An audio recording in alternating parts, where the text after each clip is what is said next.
Hello guys, അപ്പോൾ ഇന്ന് നമ്മളുള്ളത് നമ്മളെ വീടിനടുത്തുള്ള ഷെരീഫ് ഖായിൻ്റെ വീട്ടിലാണ്. ഈ കായ് നമ്മൾ അങ്ങോട്ട് വിരുന്ന് വിളിച്ചാണ് കേട്ടോ. കട്ടേനെയും കല്യാണം കഴിഞ്ഞതിന് ശേഷം ഇതുവരെ വിളിക്കാൻ പറ്റിയിട്ടില്ല. അപ്പോൾ എല്ലാവരും ഉണ്ടല്ലോ, അപ്പോൾ എല്ലാവരെയും കൂടി ഒരുമിച്ച് വിളിച്ചതാണ്. തുമ്പമ്മ വീട്ടിലാണുള്ളത്, അമ്മ വന്നിട്ടുണ്ടായിരുന്നില്ല. അപ്പോൾ തുമ്പീനെ അമ്മേൻ്റെ അടുത്ത് ആക്കിയിട്ടാണ് ഞങ്ങൾ വന്നിട്ടുണ്ടായിരുന്നത്.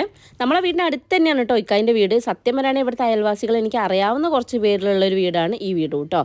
കാരണം ഇവിടെ വേറൊന്നുമല്ല, ഇവിടെ ഒരു കുറച്ചൊരു സിറ്റി ഏരിയ പോലെയാണ്. കാരണം എല്ലാവരും അവരുടെ ലൈഫ് മതിലിൻ്റെ ഉള്ളിൽ അങ്ങനെയാണ് കേട്ടോ.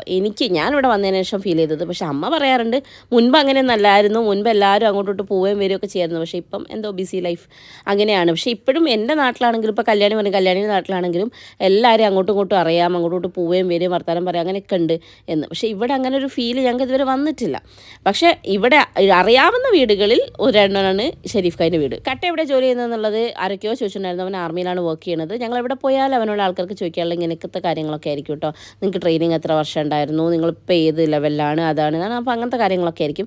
അപ്പം ഞങ്ങൾ ഇവിടുന്ന് വെറുതെ അവനെ കളിയാക്കിച്ചിരിക്കട്ടെ, ഞങ്ങൾക്കതൊരു ഹോബിയാണല്ലോ ഗൈസ്. എൻ്റെ ബാബേട്ട ഞാനൊരു ഏറ്റ തള്ളാന്ന് പറഞ്ഞിട്ടാണ് ഞങ്ങൾ അവനെ കളിയാക്കിക്കൊണ്ടിരിക്കുന്നത് കേട്ടോ. പക്ഷെ മൂപ്പര് ഇതൊന്നും അറിയില്ല, മൂപ്പര് വലിയ വർത്താനത്തിലാണ്.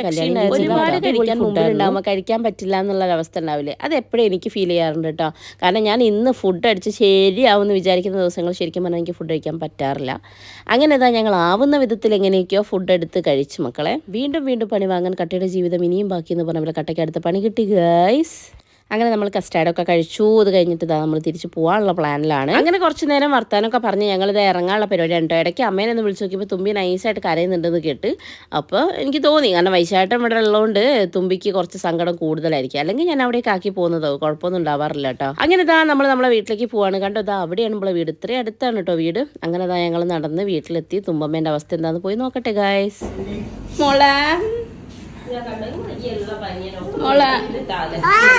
തെറ്റടി ഇവള് മോളെ.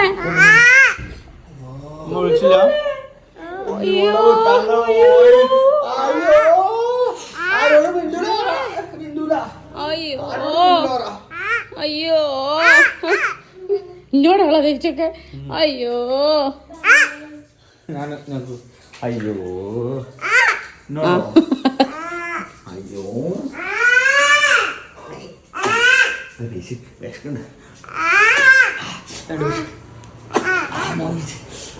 ഒന്നുകൂടെ നാല് പീസ്